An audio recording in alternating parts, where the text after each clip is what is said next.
안녕하세요. 오늘은 그리스도교 교회 안에 3, 4세기 사막의 독수자였으며 수도자의 스승으로 알려진 안토니오 성인에 대해 알아보겠습니다. 그러면 먼저 명칭을 좀 더 정확하게 알아보겠습니다. 오늘도 홍옥 로사리아님께서 수고해 주시겠습니다. 먼저 이름을 살펴보겠습니다. 안토니오란 이름은 라틴어로 priceless, highly praiseworthy 라는 뜻입니다. 발음은 영어로 Anthony, 라틴어로는 Antonius, 스페인어는 Antonio, 이태리어로는 Antonio, 프랑스어는 Antoine이라 하며 한국에서는 안토니오라고 합니다. 또한 애칭은 Ant, Tony, 그리고 Twan입니다. 이집트의 안토니오 성인의 영명 주기는 1월 17일입니다. 그리고 13세기 포르투갈 파두아의 안토니오 성인의 영명 주기는 6월 13일입니다. 안토니오 성인의 생애를 살펴보기 전에 먼저 시대적 배경을 간단히 보겠습니다. 313년 밀라노 칙령으로 로마 제국의 종교 자유가 주어지면서요. 점점 신앙생활이 해이해지기 시작했습니다. 이에 반해 충실한 초기 그리스도교 생활을 그대로 보존하려는 사람들이 있었습니다. 또한 순교에 대한 열망이 동정생활로 대치되면서 완덕의 길을 가고자 하는 사람들이 많았습니다. 초기에는 자신의 집에서 시작했는데 점차적으로 암자나 사람이 살기 가장 불편한 곳인 사막으로 들어가 기도와 단식, 극기의 삶을 살면서 독수 생활을 하는 이들이 꽤 있었습니다. 그 독수 생활은 시대가 가면서 차츰 여러 형태의 공동 생활로 변천되어 갔습니다. 안토니오 성인의 생애를 살펴보겠습니다. 안토니오는 251년경 이집트의 부유한 그리스도교 가정에서 태어났습니다. 18살 때 부모님께서 돌아가셔서 안토니오는 집과 여동생을 돌보아야 했습니다. 얼마 후에 내가 완전한 사람이 되려거든 가서 너희 재산을 팔아 가난한 이들에게 주어라. 그리고 와서 나를 따라라 라는 성경 말씀을 듣고 바로 자기를 위한 말씀으로 받아들였습니다. 그는 부모님으로부터 받은 유산을 마을 사람들과 가난한 이들에게 나누어 주면서 일부는 누이 동생을 위해 남겼습니다.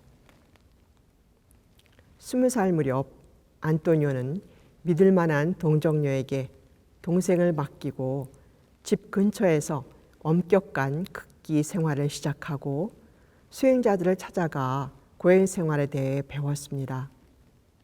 그러면서 바른 판단의 안목을 키워나갔습니다. 끊임없이 기도해야 한다는 것을 듣고 쉬지 않고 기도하였지요. 성경 말씀을 주의 깊게 듣고 외워서 책이 없어도 될 만큼 기억했다고 합니다. 또한 일하기 싫어하는 사람은 먹지도 말라는 말씀대로 열심히 일하여 빵을 사고 남은 돈은 모두 필요한 사람에게 나누어 주었습니다. 이 모든 덕행들이 그리스도께 대한 공경과 서로에 대한 사랑에서 나왔죠. 안토니오의 독수 생활은 어떠했을까요? 열심히 살려는 일을 꼭 방해하는 유혹들이 있습니다. 흔히 마귀의 짓이라고 표현하는 것이죠. 청년 안토니오도 처음에는 재산과 누이 동생에 대한 걱정, 명예욕이 그를 괴롭혔습니다. 그리고 힘들고 반복되는 수행 생활에 실증이 나기도 하고 그 삶을 포기하고도 싶은 유혹이 들었습니다. 그러나 굳은 결심과 열심한 기도로 이겨내었습니다. 그러자 점점 더 큰 유혹이 그를 괴롭혔습니다. 청년이었던 안토니오는 자주 강한 욕정에 시달렸습니다. 사람이 없는 사막에 있어도 상상 안에서 마귀가 아름다운 여인의 모습으로 나타나 육체적 향락에로 유혹하였습니다. 이런 분심에 시달리는 자신에게 분노와 슬픔을 느꼈지만 그는 단식을 하고 예수님의 성스러움과 순결을 묵상하면서 그 유혹을 물리쳤습니다. 하느님께 대한 확고한 믿음과 기도로 싸움을 이겨내려고 무단히 노력한 안토니오는 이 관문을 무사히 이겨냈습니다. 그래서 영적 싸움을 하는 모든 이들에게 하느님의 은총으로 지금의 내가 되었습니다. 하느님께서 나에게 베푸신 은총은 헛되지 않았습니다. 그것은 내가 아니라 나와 함께 있는 하느님의 은총이 한 것입니다. 라고 겸손되이 말하였습니다. 극기 생활에 대해 살펴보겠습니다. 안토니오의 식사는 하루에 한 번, 해가 진 뒤에 빵과 소금, 물이 전부였다고 합니다. 잠은 돗자리나 혹은 맨 땅에 누워 잤고 가끔 밤을 새워 철야기도를 하였습니다. 무겁지 않은 식사와 금욕 생활이 기도 생활을 더 깊게 하는 데 도움이 되기 때문이죠.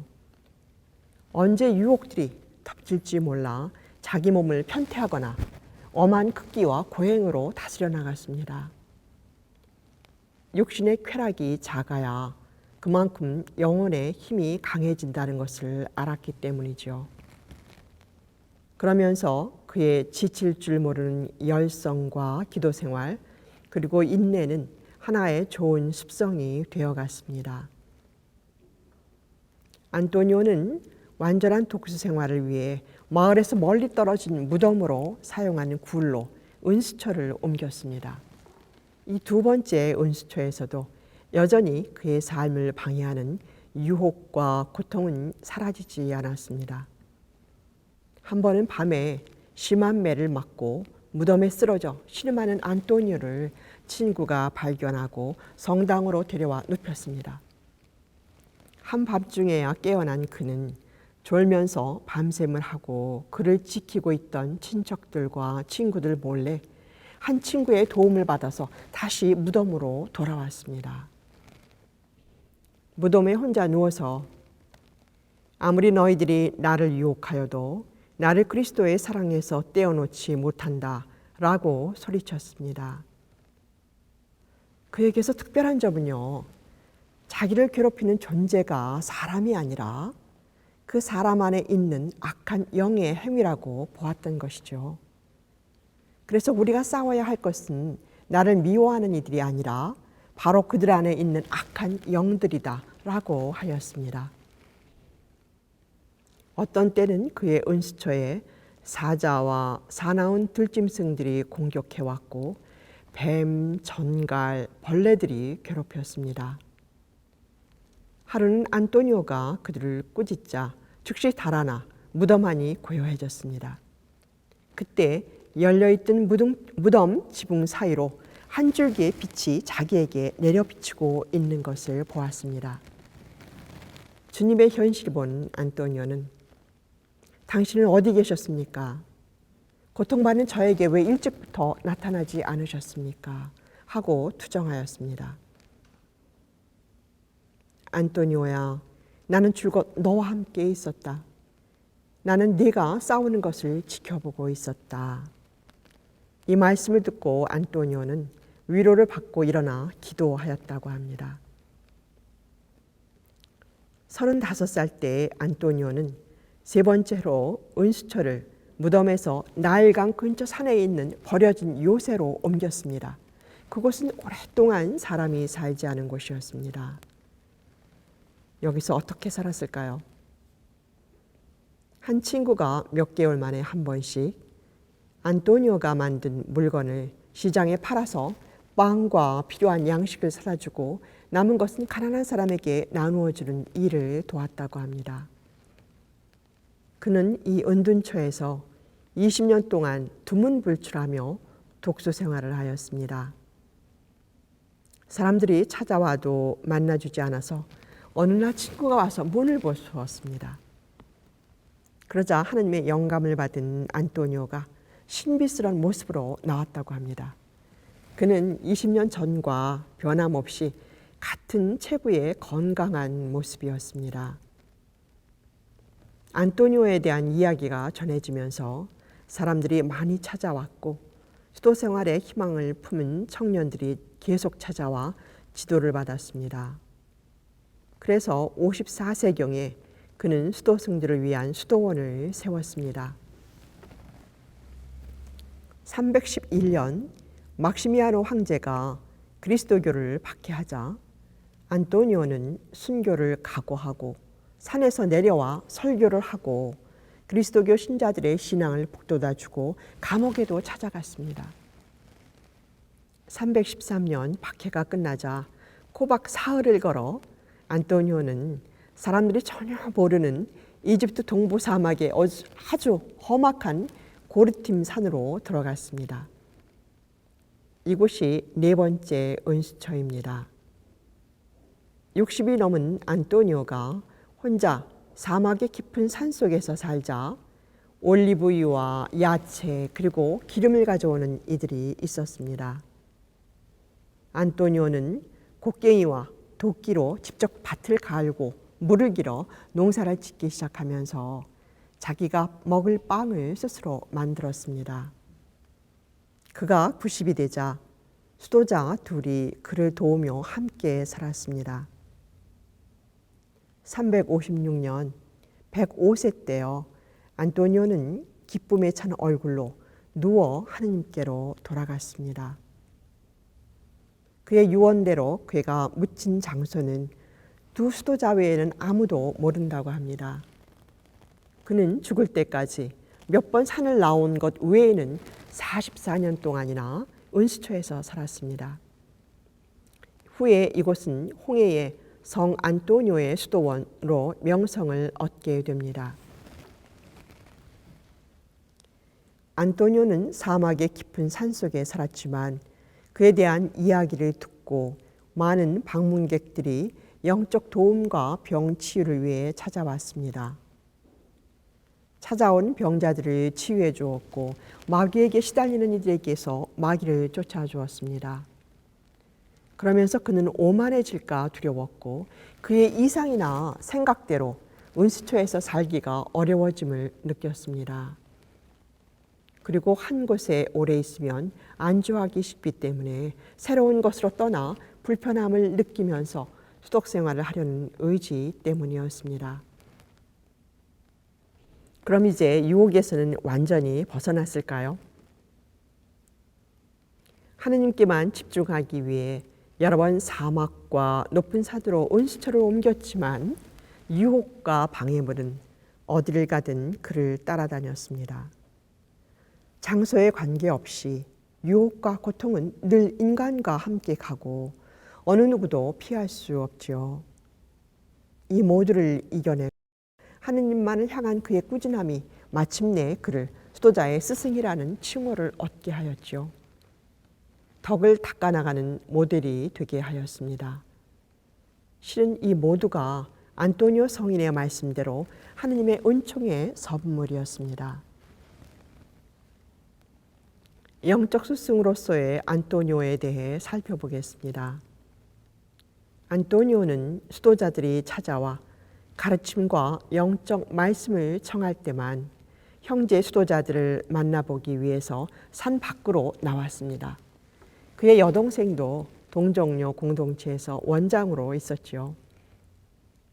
그는 수도자들에게 성경만으로 충분하지만 때로는 서로 신앙으로 격려하고 영적 이야기를 나누는 것이 힘을 준다고 하였습니다.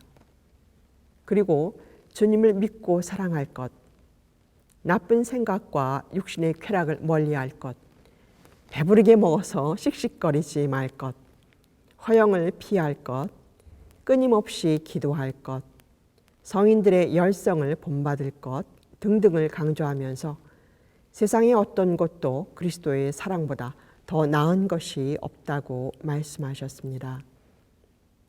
많은 유혹과 독수처에서의 내적 싸움의 경험들이 후에 그를 탁월한 영적 스승이 되게 하였습니다. 어떤 것들이 하느님으로부터 오는 것이고 어떤 것이 악한 영으로부터 오는 유혹인지를 식별하는 데 큰 도움이 되었던 것이죠. 그 결과 영적 식별력이 탁월하셨던 것이죠. 그런데 그렇게 고생을 많이 하셨으면서도 사람들에게 수독 생활을 권해서 산에는 수도원, 사막에는 은수자들이 많았다고 합니다. 여기에는 여성 동정녀들도 있습니다. 그의 임종 즈음에는 은수자들이 무려 5천여 명에 달했다고 합니다. 그는 수도자에게만이 아니라 여러 층의 사람에게도 말씀하셨습니다. 한 번은 어떤 장군이 그들과 함께 좀 더 머물기를 간청하자 물고기가 마른 땅에 머물러 있으면 죽듯이 수도자들이 당신들과 오래 있으면 정신이 해이해집니다. 물고기가 바다로 되돌아가야 하듯 우리도 내적 사정을 잊지 않기 위해 산으로 되돌아가야 합니다 하고는 급히 산으로 되돌아오셨습니다.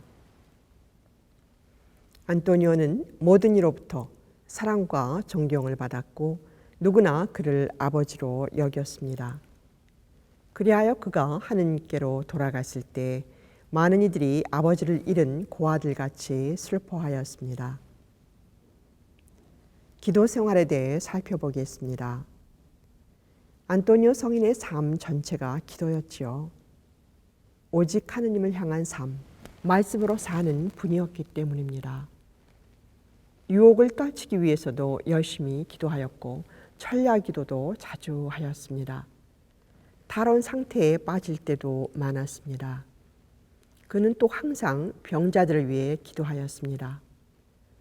주님께서 기도를 들어주신다고 해서 자만하지 않고 들어주지 않으신다고 해서 불평하지도 않았습니다.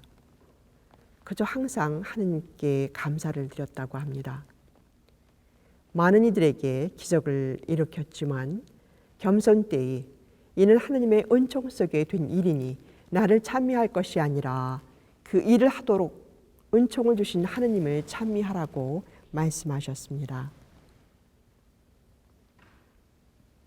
끝으로 안토니오 성인의 삶이 우리에게 주는 메시지는 무엇일까요? 안토니오 성인은 모든 이들의 존경을 받았습니다. 그가 그토록 유명해진 것은 무슨 글을 남겨서도 아니고 기술이 뛰어나서도 아닙니다. 다만 하느님에 대한 사랑 때문이죠. 더 큰 부와 미래에 많은 가능성을 갖고 있었지만 그 모두를 버리고 하느님만을 위해 사는 영적인 길을 택했습니다. 그러나 자주 마귀들의 계략과 집요한 유혹을 받았지만 단식하고 밤을 새워 기도하였습니다. 하느님께 도움을 청하면서 자신을 조정해 나간 것이죠. 마침내 마귀를 굴복시켰고 마귀는 스스로 자멸의 길을 갔습니다. 오늘 우리는 사회에 널려있는 수많은 유혹 앞에서 어떻게 하고 있습니까? 많은 유혹으로부터 어떻게 자신을 보호하고 있고 이를 물리치기 위해 어떤 노력과 단련을 하고 있습니까? 우리 주위에 여기저기에서 험악한 사건들이 일어날 때마다 보이는 것은 거의 자기 조절이 되지 않아서 일어나는 사건들이라는 것이죠. 4번씩이나 은수처를 옮기면서 끊임없이 자기와의 싸움을 한 안토니오 성인의 삶은 우리가 살아가면서 얼마만큼 많은 정신적, 영적 투쟁을 해야 하는지를 잘 보여주고 있습니다. 어떤 결심과 자세로 순간을 살아야 하는지, 이겨낼 수 없을 것 같은 유혹과 고통이지만 이를 이겨내려는 우리의 노력이 반드시 필요함을 말해주고 있습니다. 또한 하느님께서도 우리를 지켜보시고 우리와 함께 계심도 잊지 말아야 하겠습니다. 안토니오 성인의 삶을 연구하면서 좀 재미있었던 것은요. 해가 질 때까지 노여움을 품고 있지 마십시오 라는 에베소서 4장 26절을 인용한 성인의 권고 말씀입니다. 안토니오 성인께서는 혼자 사는데도 해가 질 때까지 화나는 일이 있었나 봅니다. 여기서 중요한 것은 화가 난 상태가 밤까지 계속될 때 우리는 어둠 밤에 왕성하게 움직이는 악한 영에게 어떻게 끌려다닐지 모르기 때문이죠. 아주 조심해야 합니다. 그래서 제자들에게 남긴 말 중에 너희 자신을 조심하여라. 우리 주 예수께 대한 두터운 신앙을 간직하라 하셨습니다. 우리는 하느님께서 주신 2013년이란 또 한 해를 시작하면서 안토니오 성인께서 곧 죽을 사람처럼 하루하루를 살아라. 그리고 너희 자신을 조심하여라.